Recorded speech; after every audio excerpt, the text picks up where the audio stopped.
Welcome to the Emerald City Sportscast. Wilson, good as he throws, deep downfield. It's going to be caught by Metcalf for the touchdown. Hosted by longtime Northwest sports journalist Dan Viennes. Here's a drive deep to left. He has done it again. Wow. Kyle Lewis, 3 games, 3 home runs. Mariners have a 5-2 lead. Brought to you by Hollywood and Vine's Recording Studio. World-class audio recording right in the heart of the Woodinville Winery District. Wide receivers to either side. Russell takes the snap, drops back. He's going to throw down the middle. He's got a man. The ball is caught. Game over, baby. Touchdown. The game is over. The Seahawks are going back to the Super Bowl. And now, broadcasting live from the Dan Cave Studios, here's your host, Dan Viennes. Welcome, everybody, to the Emerald City Sportscast on this April 14th, 2021. I am Dan Viennes, your fully vaccinated host today. We're going to have some fun today. We're going to get into that in a minute. But first of all, happy Jared Kelenic and Logan Gilbert Controllability Day. That's right. After today, or as of today, I guess, the Mariners can call up Jared Kelenic and or Logan Gilbert and still get that extra year of controllability. So it really didn't take that long. Does that mean Jared Kelenic's going to be called up for the weekend homestand? Probably not. Jerry DiPoto said recently there's some things they want him to work on as far as facing left-handed pitchers that he just hasn't gotten a lot of exposure to in the lower minors. They're working on that right now. Kelenic's been assigned to the team's Arkansas AA team because they are playing right now. Tacoma Rainiers aren't playing, but Everett, Arkansas, their 3 lower-level teams are playing games in Arizona. And so Kelenic is getting those at bats. They are stretching Logan Gilbert out. So it's not going to happen this weekend. But we can see Jared Kelenic now at any time. As soon as the team deems that he's ready, and I don't think it's going to take that long, he can come up now. Team doesn't have to worry about that extra year of controllability or anything. So just thought we would mark that occasion today. Headlines are limited today, but they do include breaking news. Let's get to that now. If I can just work my mixer. Here, let's do this. Ladies and gentlemen, can I please have your attention? I've just been handed an urgent and horrifying news story. And I need all of you to stop what you're doing and listen.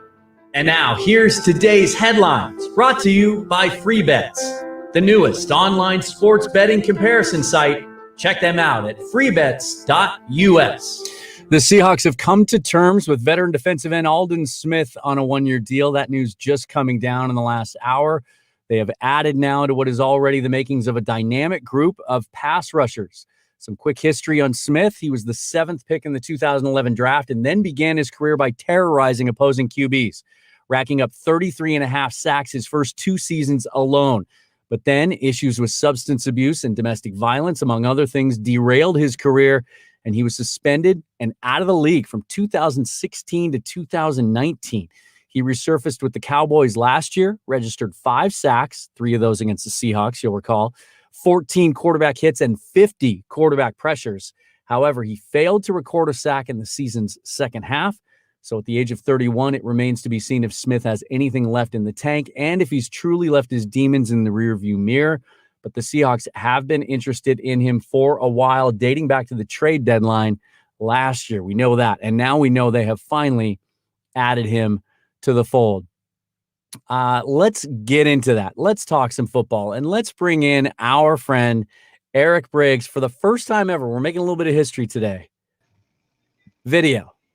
Live from Phoenix, Arizona. Erik Briggs joins the show. Erik, how is it down there in the desert? Oh, it's beautiful down here. Beautiful. It's almost as beautiful up here right now. Actually, we might hit 80 this week, which I know is like your overnight low down there. Pretty much at this point, yeah. But let's put it this way: it's like 71, and people are already complaining about the heat up here. So that's well, that could be a rough summer for you guys then. the Pacific. Also, a historic day, perhaps, because it's the last time we're going to be able to see this. So, funny story, at where I work does not allow facial hair. It's like a traditional thing, right? El Gaucho's a very old school, traditional, and the owner likes to stick to those ideals. He does allow mustaches because he had one, the original founder. Okay. But I've tried that. It's not a good look. It's very porno. Like, it's just not a good look at all. But with masks, we have all kind of let the little goatee sneak in, including managers. So it's not like, well, we finally got the memo today that, hey, even with the mask, we need to make sure that we're clean I got about 6 more hours with this. So I wanted to at least have some video evidence of it for maybe the last time until I retire. Perhaps. We'll see. Maybe one of these days they'll realize it's 2021 and they'll relax that a little bit. But anyway. So we're going to have some fun today with mock drafts. First of all, let me get your reaction. Let's talk about Aldon Smith. The Seahawks just keep adding pass rushers. What do you think of the move? I mean, I really like it. I mean, I think that they're probably bringing him in as a situational pass rusher. And that's probably where he's at in his career. Like you said before, he's now 31. Obviously, he's had the off-the-field issues. I have read a few articles over those years that sounds like he has addressed them in certain ways. Yeah. He obviously got through all of last season with Dallas without any incidents off the field. So I really like it. It takes pressure off Alton Robinson, Darrell Taylor. I'm not sure if you saw that story that they're possibly thinking about moving Darrell Taylor to the Sam linebacker now. Yeah. So, it just gives us a lot more depth on that defensive line. And since you're not asking him to be an every down D end, you've got Hyder and Collier that can still play opposite Dunlap in the early down situation. I like it. He's an athletic freak. I think that if he drops a few pounds, it sounds like Dallas beefed him up a little bit and it maybe sacrificed a little bit of athleticism because they were looking for him to play a lot more snaps than we would. But yeah, you turn him into another rotational, situational pass rusher with Mayoa, Dunlap, Robinson, Taylor if he sticks there. Hyder, Collier, depending on how they mix them interior or on the outside of the line.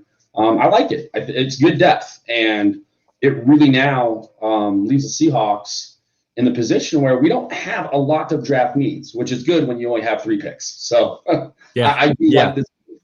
I hope it pans out. If he can be a 6.5 to 8.5 sack guy for us, I mean, you need those types of guys on the field. You don't have 4 guys that are all racking up 12.5, 15 sacks. But if you've got 4 or 5 guys that all rack up 6.5, 8 to 8.5 sacks, I mean, that's a formidable pass rush that people are going to have to really game plan for.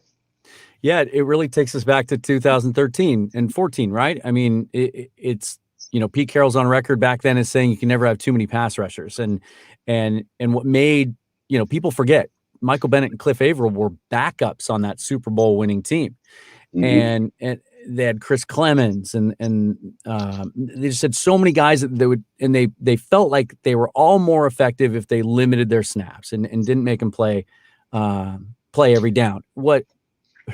There's so much to unpack here. We could almost have a separate episode on each of these issues. We could talk for an entire hour about what took Pete Carroll 8 years to learn that we need to go back to that again after years and years of us just banging our heads against the wall going, where's the pass rush coming from? Yeah. I went back and looked, and it's interesting. So last year at this time, I thought that we hadn't quite added Mayoa and Irvin, but we had. It was around April 1st that they signed Mayoa, 2 weeks after they signed Irvin.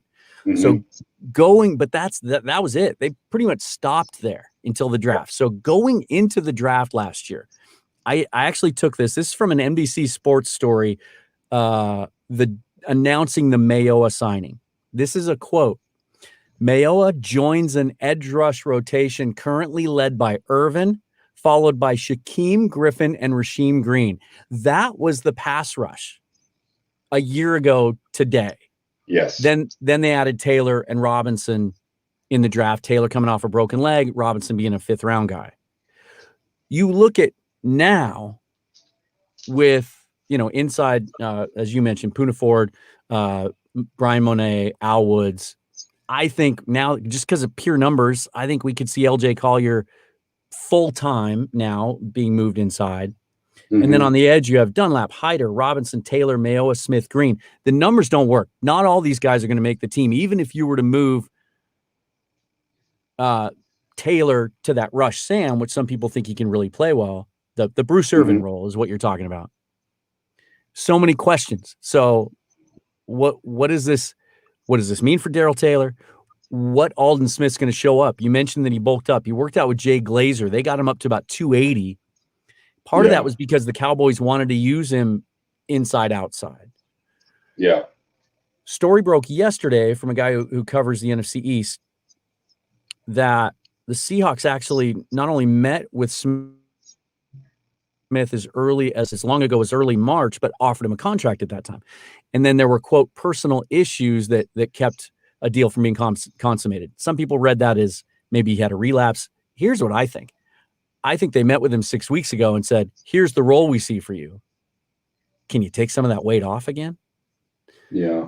And then brought him in for a visit this time physically to see where he's at, and then consummated the deal. So there's questions about how they're going to use him, how they're going to use Taylor. What does this mean for KJ Wright? It may mean the ship is sailed on KJ, because I don't know where you put all these guys. It's a good problem to have, but it's just. Yeah, I think that definitely, I mean, you put a few players on notice. Rasheem Green would be at the top of the list. Yep, number one. He's got to make the team. Yeah, you're going to have to fight for the spot, but that's going back to what we talked about that's taken them 8 years to get back to, not just the pass rush, but in general, competition. Everyone's competing all the time for every spot, which I think it bodes well for us. It's a great model that we built our franchise off of that led to back-to-back Super Bowl appearances and Super Bowl win. Yeah. I think the Taylor move, like you said, is going to be more of a Bruce Irvin move. I think some people saw that as, he's now going to replace KJ Wright when they read that story. That's not what's going to happen. Bobby Wagner and Jordan Brooks are going to be your traditional linebackers that not only are in there for rush downs, but they're also in there for the run downs.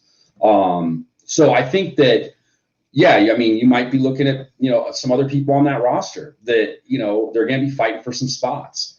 Will Al Woods make the team for sure? We don't know. Yeah. Because if you've got Collier moved full time to the 3 tech, which it sounds like that's the spot they're really, targeting to fill, that 3 tech that Dron Reed left when he left a hole per se. So Al Woods not making this team. Rasheem Green might not be making this team. So it'll be really Aldon Smith might not make this team. I mean, we haven't seen. Yeah, it's a 1-year deal. We don't know if that includes void years. We don't know what I suspect it's going to be a veteran minimum deal that if he doesn't have a good camp, he's not assured of a spot, and it won't hurt him to cut him. Yeah, I think what they're probably envisioning for Aldon Smith is, when he was at his peak those first 4 years with the 49ers, he was in that 260, 265 range. Yeah. They actually talked a lot about it when we would play them about, he's an undersized DN, but when you're that athletic and you're that fast, it didn't matter that he was undersized. He was beating the pants off our tackles consistently. I mean, we sat front row and saw what Aldon Smith can do those first 4 or 5 seasons before he got into real trouble and got the suspension and took a self-exile after that. So, you're right. Aldon Smith might not make the team as well. I wouldn't read too much into the Darrell Taylor position switch because, honestly, he is that type of athlete that, sure, if he is your Sam linebacker on first and second down, doesn't mean he's not going to break down to one of the DN spots on a rush, because that's what the guy does. He gets after quarterbacks. So, I wouldn't read too much into that. I think you got Cody Barton and Ben Burke-Kirven both in that linebacker crew that might be one of the players that get sacrificed in there. If they do move Taylor to the Sam linebacker, maybe that's putting some of those linebackers on notice that, hey, maybe you guys aren't making this squad. So it'll be interesting how it plays out in camp, for sure. Well, and we haven't heard yet so we know the NFL is going to a 17-game season this year. The Seahawks get the Pittsburgh game added. You would have to think that it would stand to reason then, and that the players' union would be really driving hard for an expanded roster, at the very least, carrying over the rules they had last year with the pandemic season, in the added flexibility, being able to have veterans on the practice squad and being able to move them up on game day and that kind of thing, to keep people fresh and to try and keep injuries down with a 17-game schedule. So, last year at the end of the year, they usually have 9 defensive linemen. And I highlighted Ford, Monet, Woods, Collier inside. I've got Collier listed with that group. And then Dunlap, Hyder, Robinson, Taylor, Mayowa. So Alden Smith and Rasheem Green have to make the team. If you use one of those guys as the rush Sam, maybe you keep 10, but maybe rosters expand and there's room for all of them. We don't know that yet. And I can't find any information. I even reached out to Corbin Smith today of Seahawk Maven with his connections, and he hasn't heard anything either. It's very odd to me. Maybe there's still some negotiations happening behind the scenes, but maybe they can keep all these guys. We don't know yet. True. We're going to have to see how the NFL is going to handle this season. If there is expanded rosters. Well, what we do know, and you mentioned it, is they don't need to draft an edge. And they probably don't need to draft a tackle. And with only 3 picks, that's one of the positions this draft is weak at. Mm-hmm. So in free agency, they've really done a nice job, and you pointed it out, of eliminating needs in the draft. They don't need a tight end. They don't need a running back. They don't need defensive line. They don't need safety. They don't need linebacker. So you've really narrowed it down to offensive line, corner, maybe wide receiver, right? Yeah. So we thought we would play with some mock drafts. We do this all the time. We compare notes all the time. Too much. And so I thought, let's use some modern technology. So here's what we're going to do. Let's go. Let's get this guy. Okay. This one. Okay. Got the wrong screen up. Get my notes out of there. So this is the Pro Football Network Mock Draft Simulator. We like this one the best because it's really fast. The Draft Network has a great one too, but through the first 2 rounds, it can be awfully laborsome. Yeah. So what I thought we would do is this. We'll just run a couple of these simulations and have some fun. The first time through, I want to do staying home. Just 3 picks. Let's see how the draft falls. We'll take those 3 picks and we'll look at it that way. And maybe, because this thing's so fast, we could do it 2 different ways. We could, depending on how the first one goes, we could go offensive line early, and then we could come back and see how it looks going corner early. And then we can do one where we accept or propose some trades and pick up some extra picks. So we're going to be the Seahawks, right? We're not going to do a Jets draft here. Oh, no. As this is running, the other thing that I really like about what the Seahawks have done in addressing the pass rush, just one other thought, is it seems like, and we felt them doing this last year with the selection of Brooks and Blair the year before, it kind of, and with some of the scheme changes they made on defense, like they were making the adjustments they thought they had to make to match up with the Rams and 49ers and Cardinals kind of wide open, diverse offenses. Yeah. I feel like this is a move too, to kind of keep up with the arms race in the NFC West, because you have a still young quarterback in Kyler Murray who's extremely mobile in Arizona and can be really dangerous on the run, not as dangerous in the pocket. So you got to pressure the guy, right? Yep. Matt Stafford, we know, can sling it as well as anyone when he's stationary. Not a very good mover. No. And we know that the 49ers are most likely going to have a rookie as their starting quarterback.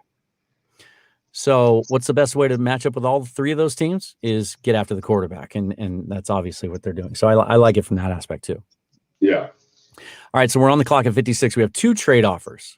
The New England Patriots are offering pick 96 and a second next year. So they want us to move back 40 picks. They're going to give us a second rounder next year, but they also want our 7th. Yeah. Well, we're going to reject all trades in this one anyway. And then the Bears want us to move back like 25 picks and give us 2 picks for next year. Sorry, guys. Sorry. So we're going to reject both of those trades. So here's what we have at 56. If you can see the overall board, the top rated prospects left on the board, according to Pro Football Network, are offensive linemen. You got Trey Smith, who's a big giant guard out of Tennessee. Yeah. And Dylan Radins, who we talked about yesterday, is one of my favorites, kind of an undersized 6'5", 300-pound left tackle prospect from North Dakota State. Needs to add some weight, but super athletic, likes to drive guys 10 yards down the field. Then we have a corner, but it's Asante Samuel, more of a slot guy, smaller guy. Scroll down a little bit. Landon Dickerson's still on the board, and this is where these mock drafts kind of get a little skewed sometimes. Yeah. I saw Daniel Jeremiah in his latest mock has Landon Dickerson going in the first round. Wow. Okay. So we'll see. Coming off an ACL, but clearly the best center prospect in the draft. There's Liam Eichenberg, a potential. Some people think he's more of a guard. I don't. I think he's a tackle, and he's a guy that can play left tackle long term. Yeah. So let's talk about this for a minute. We've talked about as much as we want to get a starting center and a starting corner in this draft, right? Next year, we got the drafts, we got the guards taken care of. Damian Lewis, rookie, going into his second year, and then Gabe Jackson through the trade and the extension. But next year, both tackles are free agents. Brandon Shell will be 29 years old, coming off a good year. He might be an extension candidate. Dwayne Brown in his mid-30s now. They have to manage that knee. Could be the end of the road for him. The idea of taking your future left tackle this year if he falls and then redshirting him essentially is intriguing, isn't it? Yeah, I think that, especially Reduns is a guy that, like you said, we talked about yesterday, and this would almost be the perfect situation that he fell to us. And we have the luxury right now of letting him, like you said, redshirt, put a little bit more weight on. Obviously get, some more technique stuff cleaned up. He does have a little issue with his hands placement that he needs to clean up at the next level. But he'd be my candidate. I would actually go Mayfield over Eichenberg if we pass on Reduns. Mayfield, to me, just has a little bit. I've got the tackles up here. Yeah. Yeah. So Mayfield for me, there we go. Mayfield for me, I like a little bit better than Eichenberg because he's got a little bit meaner streak to him. Which is something that we've started to get back on our offensive line that we had kind of gotten away from. However, Mayfield's still a very athletic player that he can play in a wide zone blocking scheme. So, but I would go Reduns first. I think Reduns' ceiling is much higher than both Eichenberg and Mayfield. So that's probably where I would go. I mean, when you look at it, when you boil it down to just the tackles, this is where the value is, right? Like, let's look at the centers, and you still have Landon Dickerson, Josh Myers, who we've talked about as maybe not as high a ceiling as some of those other guys, but can step in, start right away as a rookie. Keith Myers compared him a little bit to Max Unger. Then you have Quinn Miners, who's everyone's favorite Seahawks prospect now. I don't think it's going to be available by 56, by the way. And then you have the undersized guys. I've heard a lot of support for Drew Dalman, Drake Jackson. Those are 298-pound guys. We've been there with Joey Hunt, right? So yeah, that's why you look at Dalman, though, from Hunt and from the guys that he's being drafted with this year, is he makes all the calls at the line, which is something we're missing. Postage, struggled with making the calls at the line. He certainly struggled with, like we talked earlier, stunts, blitzes, So I think that the one support I would give a guy like Dahlman, even being undersized, though, is very smart football player, very smart guy, and he makes all the calls at the line, and he picks up on those things. So I could see him, because obviously he's way down there. He's the 128th prospect right now. Yeah, a lot of times he's there in the fourth. Yeah, so he should be there in the fourth. So yeah, I would go. Let's get the future left tackle. That's where I would go. Yeah, because even if you go farther down, I mean, there's Spencer Brown's the Northern Iowa kid who's 6'9". He's just a beast. Yeah. Might be more of a right tackle. Walker Little's intriguing. Hurt his shoulder in the first game, 2019, missed the rest of the season, and then opted out last year.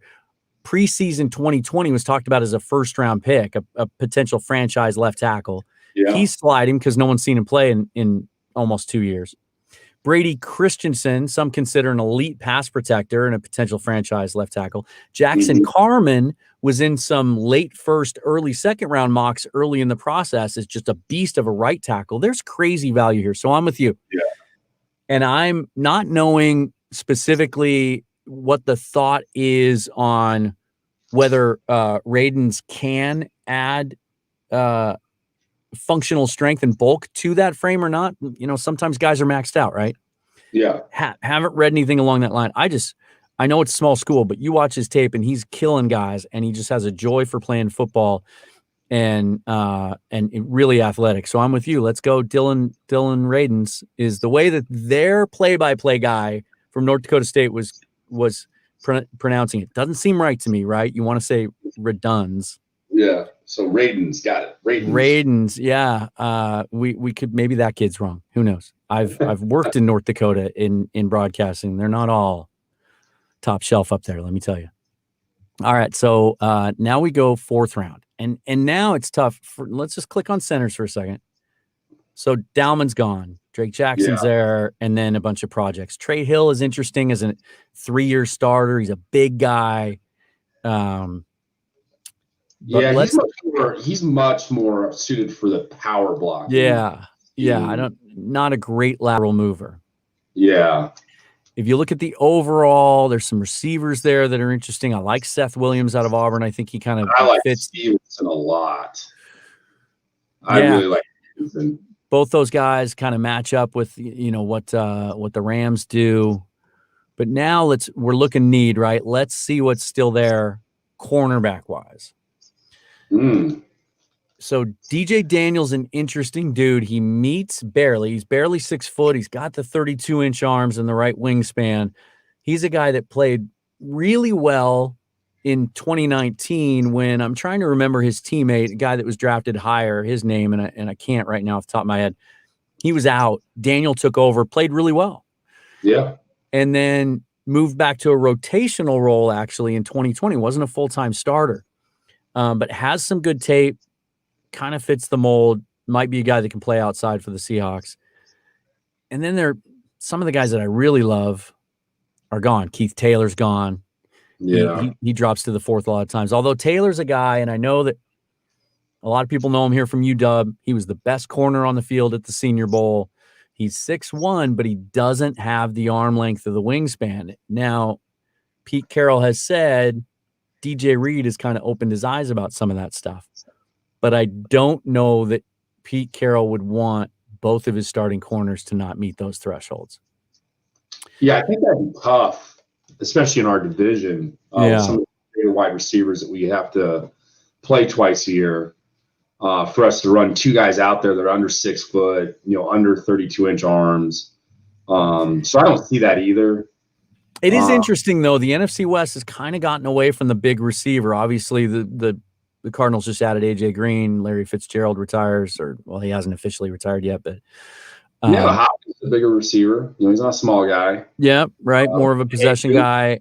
Brandon Ayuk's got some size to him. I think he's 6'3". One guy that does meet those specs is Benjamin St. Juste. This kid is 6'3". Yeah. He's got about a 12-foot wingspan or something like that. Yeah.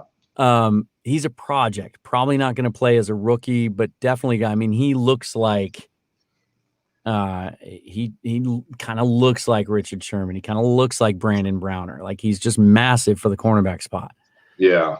Cameron Bynum's a guy who was a 4-year starter at California, really, really productive, picked off a lot of balls, made a lot of plays on the football, but doesn't have the great athletic testing. Yeah. And then you got guys like Kerry Vincent, more of a slot guy, probably. Rodarius Williams doesn't meet the specs. I'm not blown away by the corner group. What about you? No, I'm not seeing anything there that's 4th round worthy. If we're sticking to our 3 picks, I would pass. So let's look at wide receiver. Now you're a fan of Marquez Stevenson. Yeah. So this guy, he is a perfect number 2 outside. It lets, Lockett kind of just move around the field, which I think is the best thing for Lockett. Sometimes he plays a slot, sometimes he goes outside. And then you've got 2 real big body deep threats between Metcalf and a guy like Stevenson that's going to put some stress on the back end of a lot of defenses. The kid, he's a big play type receiver. So I really like him. I think that, he's not necessarily a number 2 right now. I don't think he steps into that role initially. Maybe at some point during the season he could work his way in there as the 2.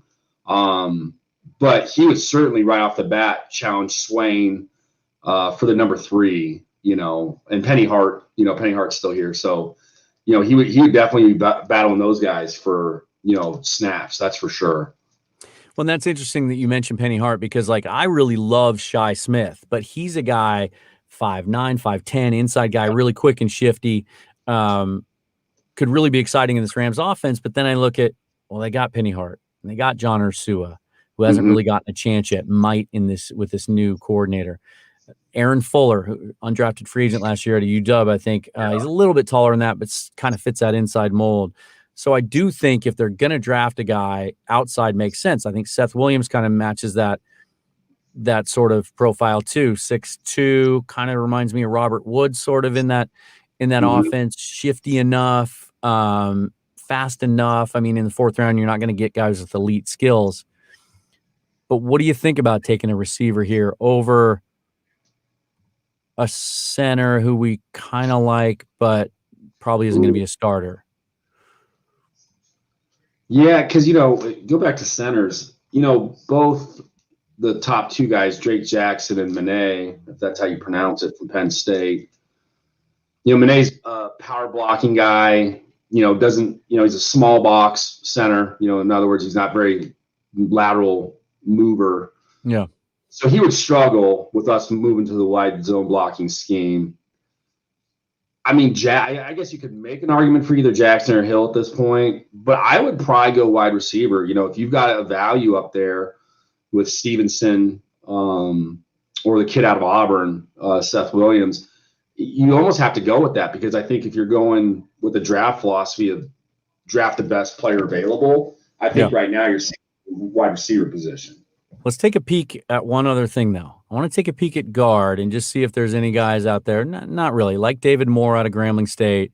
It was the thought just being if there's a guard that falls to 4 that the Seahawks think is a rookie starter, there's still, and I saw another piece yesterday written about the possibility of moving Damian Lewis full-time to center if the right guard is there. That discussion was based more on choices in the 2nd round than in the 4th. Yeah. But if a guy slips through the cracks, I think that's something that we could look at. But let's go receiver. I'm with you. And one thing I will say this. I love everything about the Pro Football Network mock draft simulator. And I read a story last week on how it was basically created not as a lark, but just the guys were bored during the pandemic, the first lockdown last year, and thought, let's throw this together. It probably won't be a big part of our brand, but just what the heck? It's what people want. And now it's become a huge driver of traffic to their site. And it's been really great. But they don't, while they do have scouting reports attached, they don't have height, weight specs. And that drives me crazy because I'm not as familiar as Stevenson as you are. I haven't looked at him as closely as I have some of these other guys, Austin Watkins. But let's go with the receiver here because I think that's where the value is, right? Yeah. Then that's going to take us to 250, which is a total crapshoot. So we'll definitely pull up the all prospects board as we get to 250. I will say this. I think there's a good chance to talk about this. Michael Sean Duger of The Athletic wrote a great mock draft the other day where he suggested using this 7th round pick to trade for a veteran receiver who another team might want to move on from. Okay. And he mentioned 2 in particular. I'm totally spacing on the first one now. But he mentioned the big kid out of Stanford that was drafted by the Philadelphia Eagles last year as one possibility. Oh, Arcega Whiteside? Yeah. And then now I can't remember the first kid's name. Maybe if it comes to me later, I'll just blurt it out. Okay. But that's an interesting idea. After the, late in the draft, 7th round comes around and other teams have addressed that need and feel like, hey, I might want to get a little more value. I could see moving, or maybe not a receiver, just something else, a corner, perhaps. I could see using this 7th round pick to pick up another veteran body that they're a little more sure of, because all the unknowns of the pandemic shortened season and not having a combine and all that stuff, having to rely on 2-year-old tape and pro days, those unknowns are going to be even more amplified in the 7th round. Yeah. So I could see using it for that, or just simply trading it for an extra pick next year, kind of doing the reverse of what they've done the last couple of years and taken someone's 6 from next year, and just to get out of the 7 this year, if it's not going to bring you back. Mustafa Johnson's there. That's who I'm picking. I'm telling you right now, I love that kid. He's a guy we've seen in the, being in the Pac-12, junior college transfer in Colorado. Yeah. Smaller guy, right? More of a 3 technique. Yeah. He is definitely more of a penetrating D tackle because of his speed. I think he's a perfect guy that, you can take in the 7th, and even if he doesn't make the team, has a decent chance of making it to the practice squad. Yeah. But instead of trying to compete with everyone else during the undrafted, free agent period, I kind of like using those 7th round picks, especially something, 250, that, let's see if we can't get him into camp, and we've got control up to the point where if you do have to cut him. And I always forget, we got that other D tackle on the roster. You always remember his name. I always forget it. Cedric Lattimore. Yeah, Cedric Lattimore. I mean, that's perfect, opportunity for those guys to battle it out for a roster spot, and to put a little more pressure on Lattimore to either keep his development going, and then maybe Johnson gets cut and then we get him on the practice squad, or maybe Johnson comes in and he's more of what we need. I mean, Poona Ford and Al Woods and Monet, they're all run stuffing type of D tackles. So to have someone to step in behind Reed at the 3 tech and give us some depth there with, the guy that's much more able to get after the passer, that intrigues me, Yeah. And then for me, and I posted a mock draft on Twitter I did yesterday, and some of the reaction I got was, no way is this guy going to be there at 250, but he is here again today. I like Tay Gowan of Central Florida. Doesn't quite have 32-inch arms. I think he clocks in at 31.5, 6'1", 190 pounds, small school guy who opted out last year.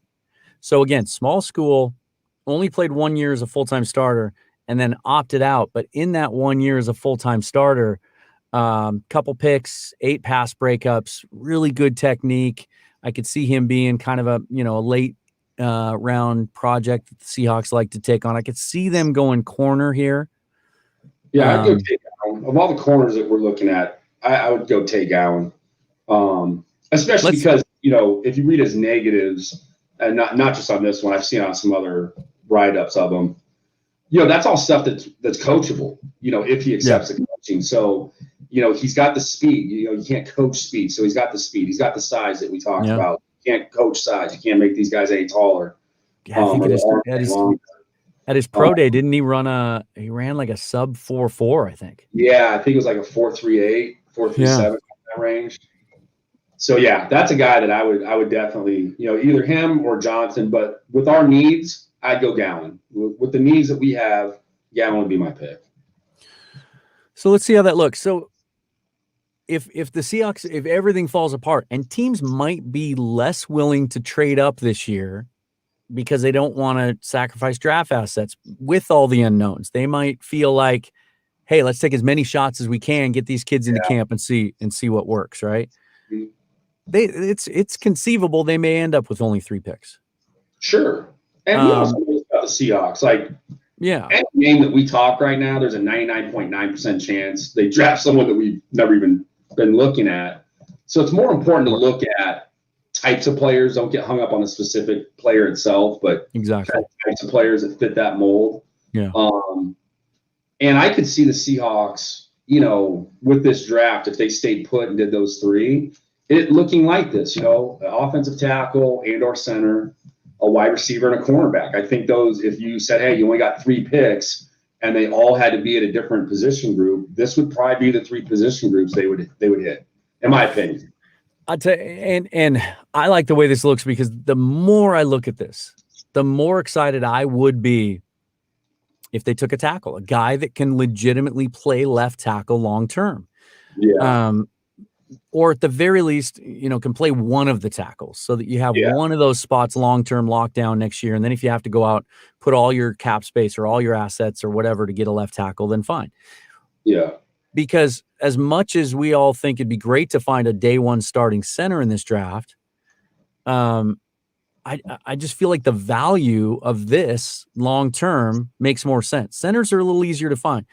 If Posick and if they go to camp with Posick and Fuller and neither of them plays well, they can go out, they can trade for a guy, right? Or they can pick up a camp cut from somewhere, or they can sign another guy, like Austin Ryder still hasn't been signed. There's always guys that if you're just looking for a serviceable center, you can find. Left tackle's not so much. Not so much. And without a first-round pick next year, I think if you got a guy that you think has a really high ceiling at that position, bring him in for a year, have him learn from Dwayne Brown, I think there's a ton of value in that. Absolutely. Let's do one more with no trades. I want to see how it looks if we take a corner first, just to see what some of that value looks like. And also, some of these centers that we looked at late, it's completely conceivable a guy like Drake Jackson goes undrafted. 298 pounds, right? I mean, guys like that, or like the kid out of Texas A&M, or even the guy out of Penn State you talked about. These aren't highly rated prospects. Sometimes those guys slide, and once they start sliding, Well, and this year, out of all the years, might be the ultimate slide for a lot of players because of no tape on them and opted out, and like when we talked about Little, if they got hurt in 2019 and opted out in 2020, now you're going back to 2018 tape on these guys. So I can see a lot of guys sliding just because teams just aren't that comfortable, picking them because there's not enough available information. And once the draft is over, as good as the Seahawks already are at identifying and recruiting undrafted free agents, if I'm an agent this year, as good as the Seahawks roster is, I would steer my client, especially if he's an interior offensive lineman. Hey, we don't need ads here. Come on, Verizon. If he's an interior offensive lineman or a corner, and my kid doesn't get drafted, I'm steering him to the Seahawks because I know they only had 3 picks and there's opportunity. Sure. Absolutely. So they could really have their pick of some of these guys that slip through. So if you want to go corner in the second round, there's a lot of interesting value here. So no way Elijah Molden makes it to 56, and he's more of a slot guy anyway. So let's not even consider. Oh, Tyson Campbell, that's the name. That's the other kid. Georgia. That DJ Daniel rotated with last year after replacing in 2019. Robert Rochelle is a small school kid who meets all the Seahawks standards. Really intriguing guy. Yeah. Paulson Adebo is a guy who opted out last year, but again, looks the part of the Seahawk corner at 6'1". Trill Williams is another guy. Corbin Smith loves him, about the same size as Adebo. There's Keith Taylor, who we talked about, doesn't quite meet the specs, but we've seen the production and how good he was at the Senior Bowl against some really good receivers. Is this group good enough to make you take one of those guys over? Well, now we still have that same group. Dickerson, let's forget him. He's not going to be there. Miners, you can get a starting center here. Yeah. Or you go back to tackle again. Sam Cosme, he's not going to be there, but you got Mayfield, Brown, Little again. Radens isn't there in this situation. Mm-hmm. Is that corner group, is one of those guys, is an Adebo or Rochelle enticing enough to take 2 over one of those other guys? And we don't have to do this full mock. I just wanted to look at this scenario and ask that question. Do you think one of these guys warrants missing out on that other group of tackles or interior linemen? I would, in this situation, I would probably go back to that center group or tackle group with who's available with this pick. Although, that being said, oh, man. This is what sucks about having 3 picks, right? I mean, it's not like, well, maybe the guy that we don't take will last 30 more picks and we'll get him in the third. You know what? I would go far back. I'd go Rochelle. Yeah? Yeah, I would go Rochelle here. I think that not a day one starter. Right. I think he's, going to have to come in and learn kick step and learn our system. And so there's going to be a learning curve there for him. But I could see him next year in camp starting to challenge for playing time, certainly being a starter. I'd probably go Rochelle. He is, for the record, barely 6 foot, 5'11", 7/8. Why don't they just call that 6 foot? 195 pounds, 32.5-inch arms, 79-inch wingspan.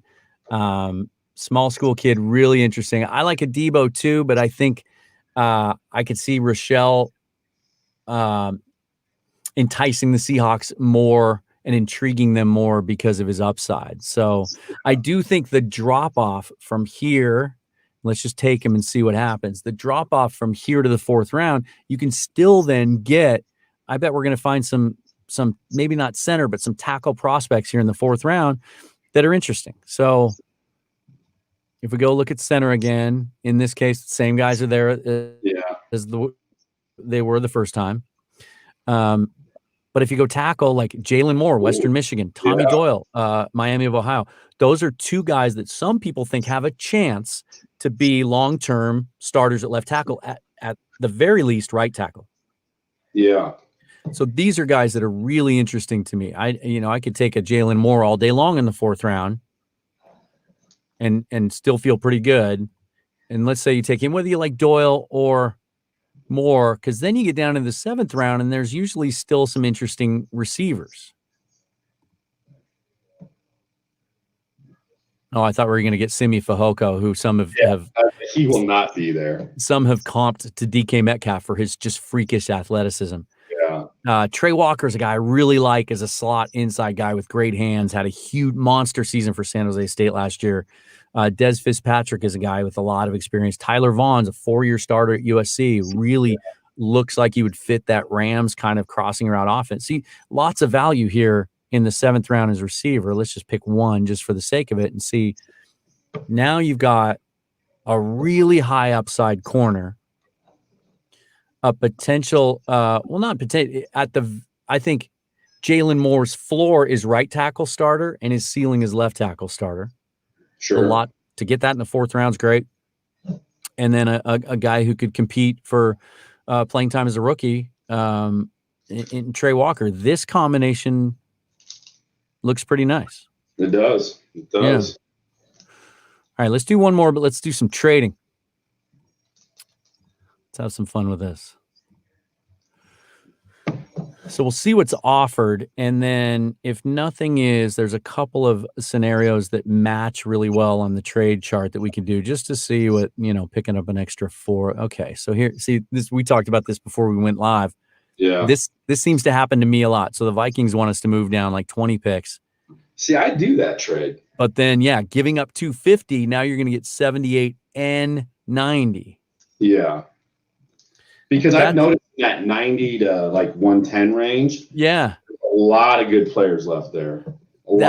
That's intriguing. What I usually do is make a deal with Tampa Bay where you slide down about 6 spots and you pick up their 4th. But let's do this one because 250 is a crapshoot anyway. So this is giving you a chance to move. Now you still only have 3 picks at this point. We may get an offer for one of these other picks, but it's more in the meaty part of the draft, right? Absolutely. Let's take this and see what it looks like. That's a really cool scenario. Okay, now Detroit's offering us a 3rd next year to move all the way down to 101. We can't really do that, right? So the overall board, I like Amon-Ra St. Brown. Him being there. There's Tyson Campbell. Spencer Brown's there. Some of those tackles, there's still Robert Rochelle. Some of those left tackle guys. We know they talked to Brevin Jordan, but I think they're okay at tight end. So we're gonna move on from that. Jackson Carman again is a guy who can play right tackle long term. If you don't think Brandon Shell is going to be, it's interesting, but it's not that much different than what we've looked at. Mm-hmm. I just wonder. Let's zero in. Let's look at corner. You got Campbell. What are Campbell's specs again? Let's look him up. He is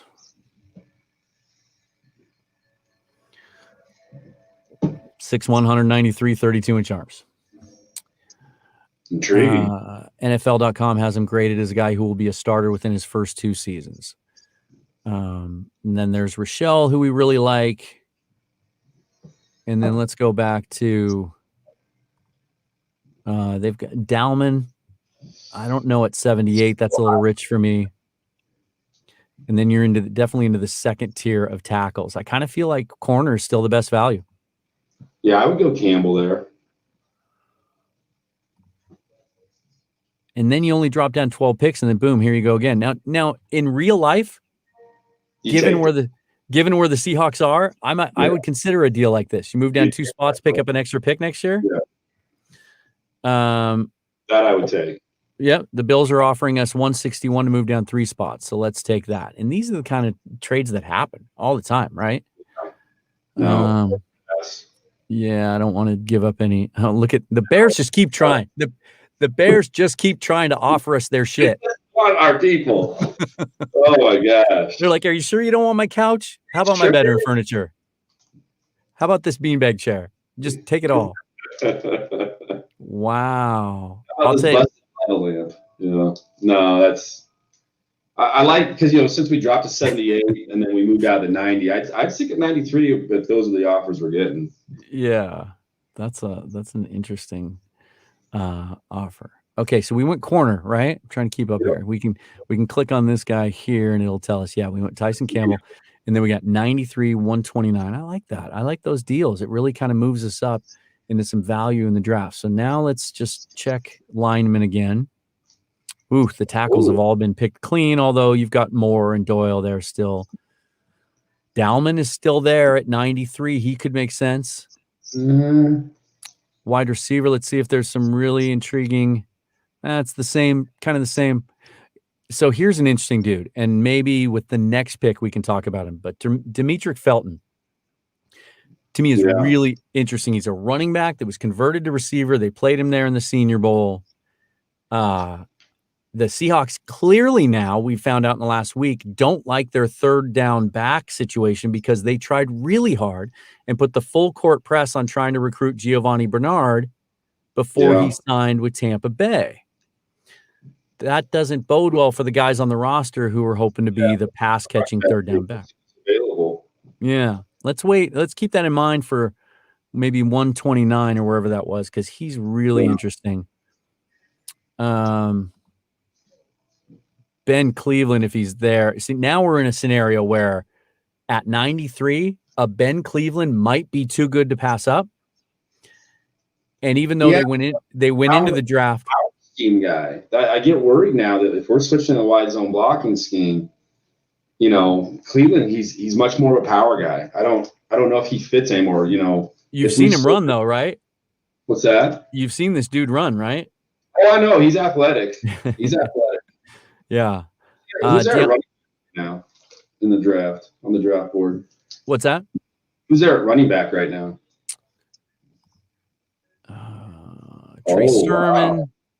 Wow. And here's another guy late too as a third down back, Jamar Jefferson, that would fit.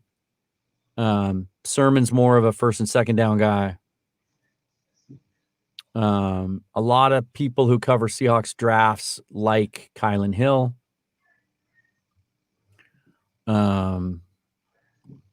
Let's look at D-line. Oh, Shelvin's still there. Okay. Yeah, Tyler Shelvin's really interesting as a guy that could beat up. He's a big. Yeah, big boy. Yeah, he's like a block eater, right? Yeah, I saw some tape on him this morning. He was just taking, and his hand usage too is amazing, and taking double teams and whatnot. Yeah. I could see Marvin Wilson as a guy that appeals to the Seahawks because maybe not this high, but former 5-star recruit, elite athletic traits, hasn't always had the motor, got moved around. His role got changed almost every year at Florida State with all the coaching changes they had there. I can see them looking at him going, wow, he's dripping with talent. Character-wise, he checks out. We can unlock him.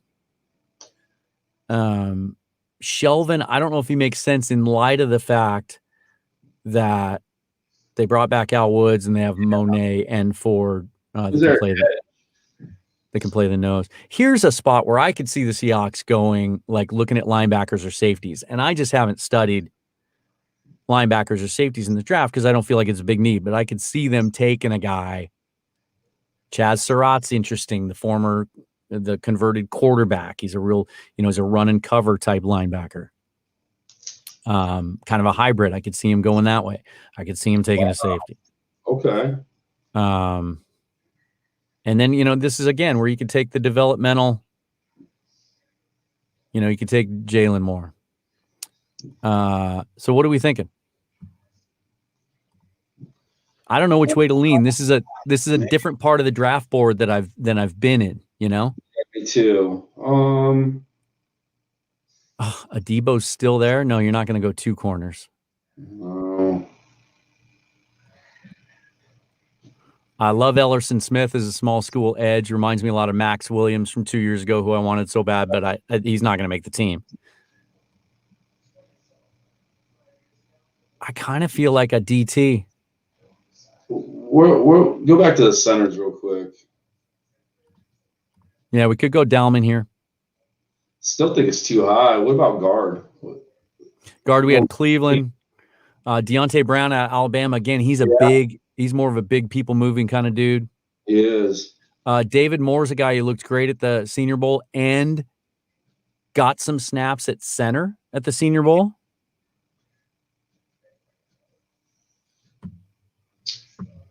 Man, what's in the tight end group right now? Still got Brevin Jordan. Is there room in that tight end room for Disley, Parkinson, Brevin Jordan? Somebody in that room.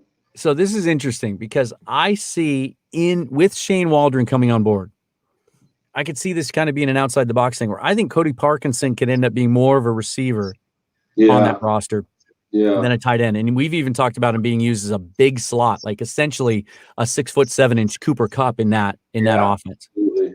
We know they've had contact. We know they've talked to him. I could see that being a Seahawk type move, and the value here would be pretty outstanding.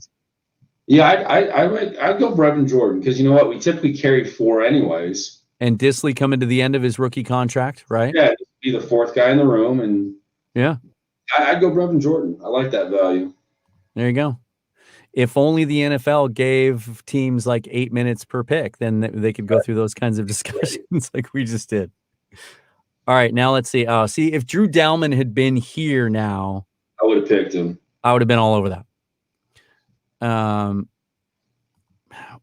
Wide receiver seems a little Stevenson here or Felton, either one. But I'd probably go Stevenson because he's more of the traditional number 2 outside receiver than a guy like Felton. Felton's going to be much more. I feel like that's the fact that they were chasing Bernard, though. Let's look back at this group again. Again, it still might be a little high for Jefferson. Well, he's rated 161, and we have the 161st pick, so maybe we'll luck out there. Let's look at the tackles again. There's Jalen Moore, Tommy Doyle. We could take one of that group again. Yeah, at 129. One of them right there is Moore or Doyle.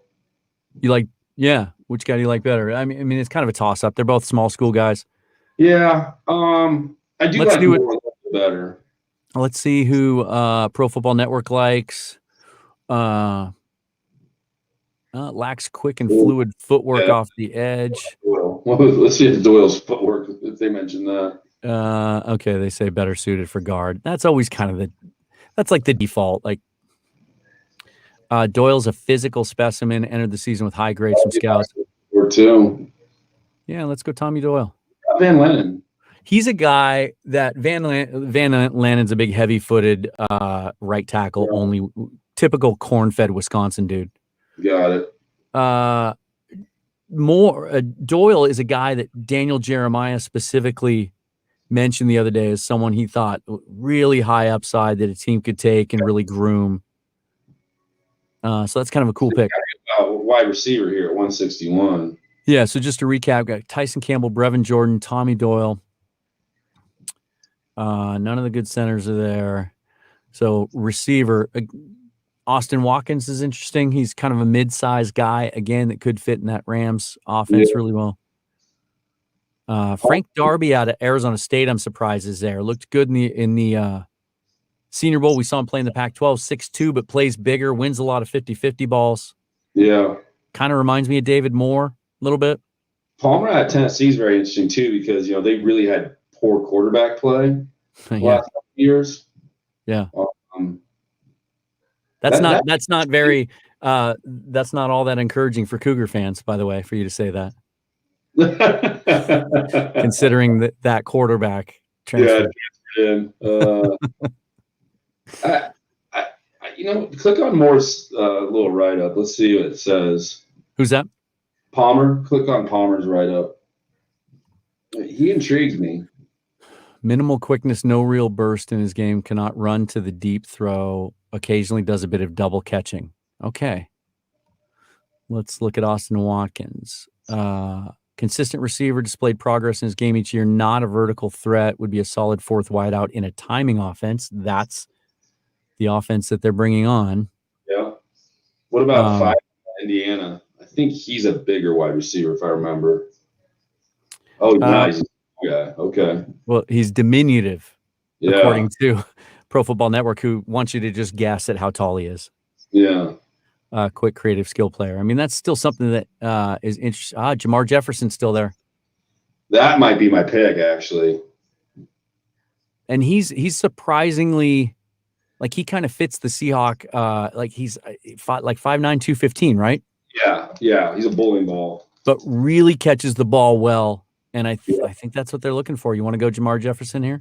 Yeah, I'll go Jamar Jefferson. So with just a couple little trades to kind of move up from 250 and get more into the mid-round part of this draft, which I see as a realistic scenario of what Schneider might try to do. Move off of 56, but up from 250, kind of get more into the meat of this draft. So you've got and then we also pick up a 5th next year off Green Bay.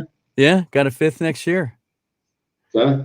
Tyson Campbell, guy who can be a starter by year 2. Really exciting. Brevin Jordan, a guy who could really be a weapon in this offense, this Rams type offense. Tommy Doyle, a guy who could potentially be your starting left tackle long term. And then Jamar Jefferson, maybe your third down back as a rookie. That's not solid. That is not bad at all, I think. We didn't get a center in any one of those drafts. So Dickerson, I know why he would potentially be there in a slide situation. It's the injury history, because it's not just the one injury. He had 3 significant injuries. Yeah. Minors, it's tough to tell. You see a lot of this pre-draft every year. As quick as a guy rises up the board, he falls right back down the closer it gets to draft day.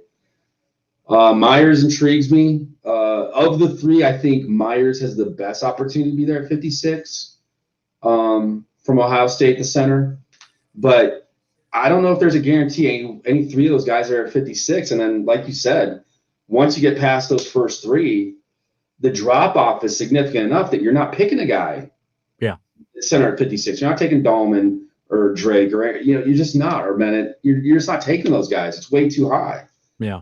So, maybe we have to look at it a little bit differently. Maybe that's what the Seahawks are doing right now, is they're looking at guards, and they potentially slide over Lewis, and we still don't know this yet, maybe Postage or Fuller, because now we're going back to the wide zone blocking scheme.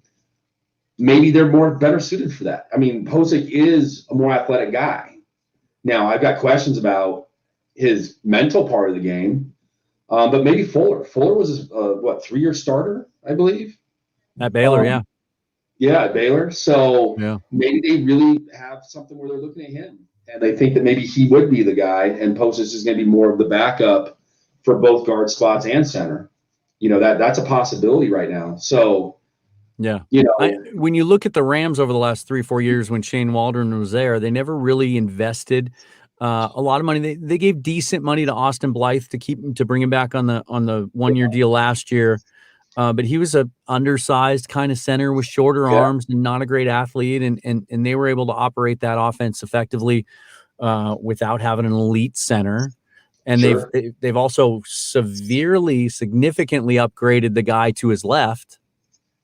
Because I feel like when a lot of people talk about how Ethan Posick had the great first half, then he got hurt and he came back and he wasn't as good in the second half and he got manhandled in the Rams game. Mm-hmm. Well, it wasn't just that he came back from injury, because at that same time was when Mike Iupati was breaking down and trying to play through it. So he was playing hurt a lot.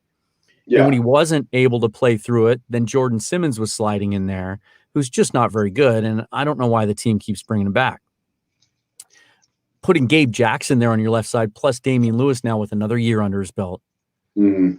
And then Ethan Posick with another year of being back at his natural position.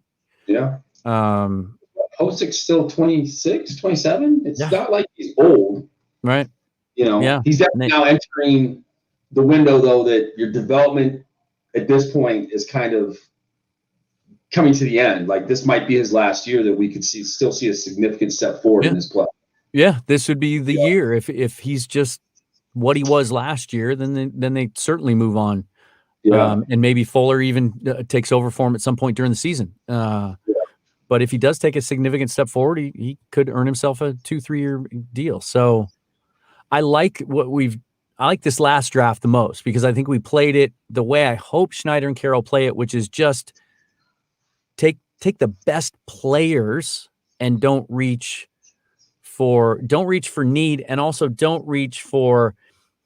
I feel like the Seahawks fall in love with play, and I do this too in my mock drafts.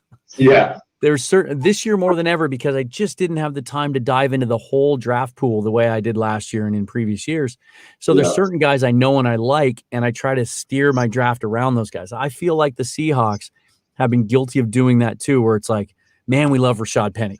So even though it doesn't make sense to take him where we're taking him, we're going to take him anyway, because that's the guy we love. They fall in love with guys, and they'll even talk about it after the draft. We had to have that one draft. We had to have Joey Hunt in this draft. Remember that? No, you didn't. No, you certainly did not. No, you didn't. I was like 4 years later, he's gone. So he wasn't who he was. Yeah, I don't ever want to hear that again. Yeah, I think that, if they – and what I liked about our last draft too is, it still ended only up being 4 picks and then the extra 5th next year. But the 4 picks got into the meat of the draft. Yeah.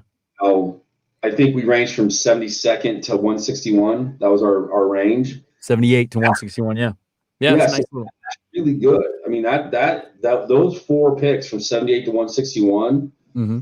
There's a lot of quality players at positions that we definitely can bring in some more bodies.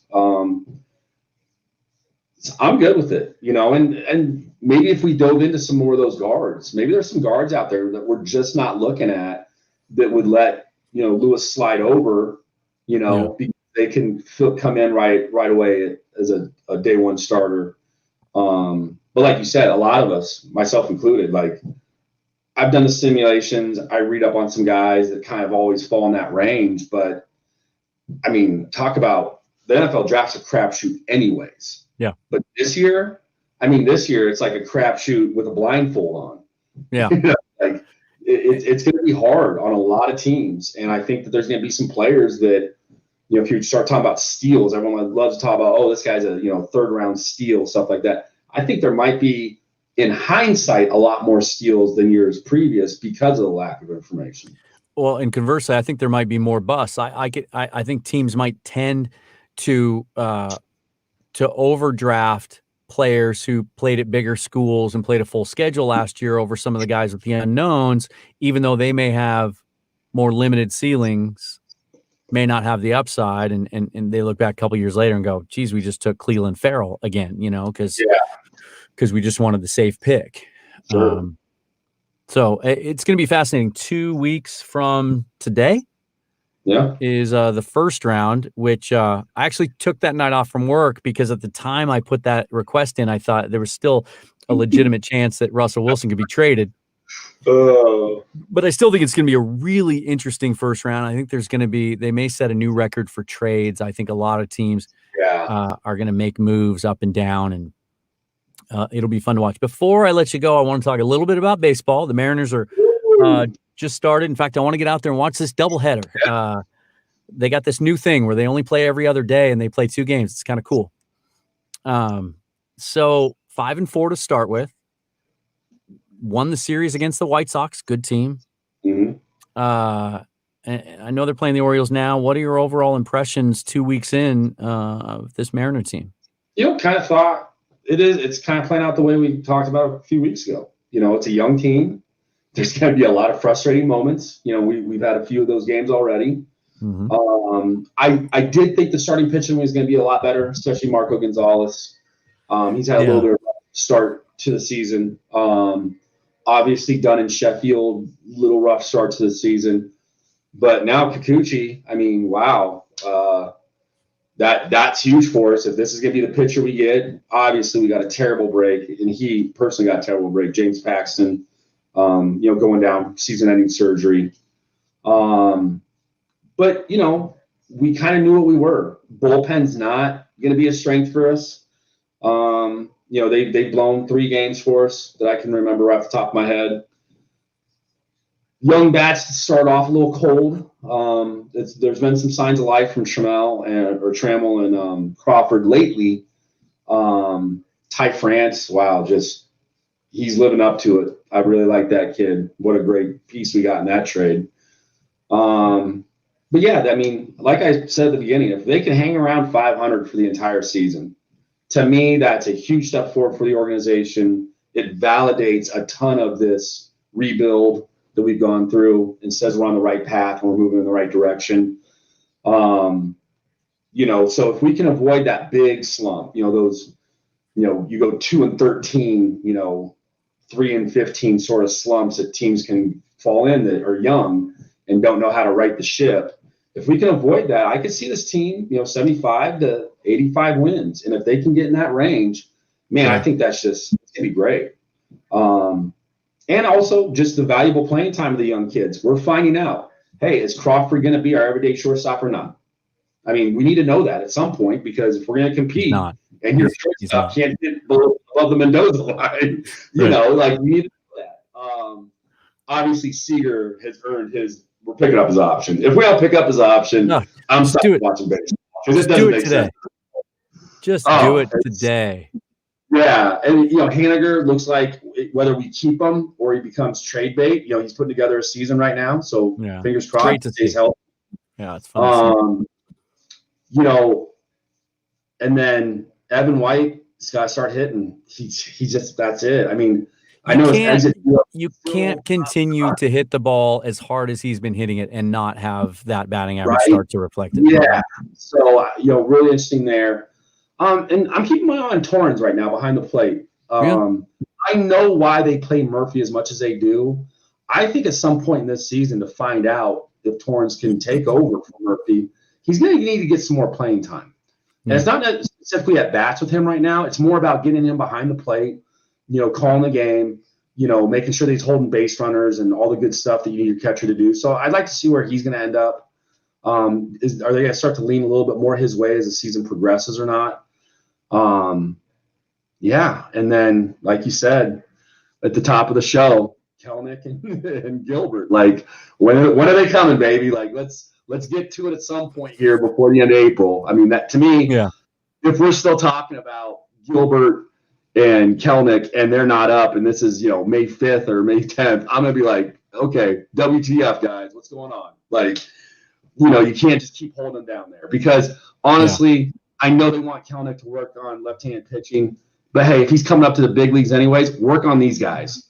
He's a hitter. The kid's a hitter. He's a gamer. Bring him up. Yeah. Let's see what we got there.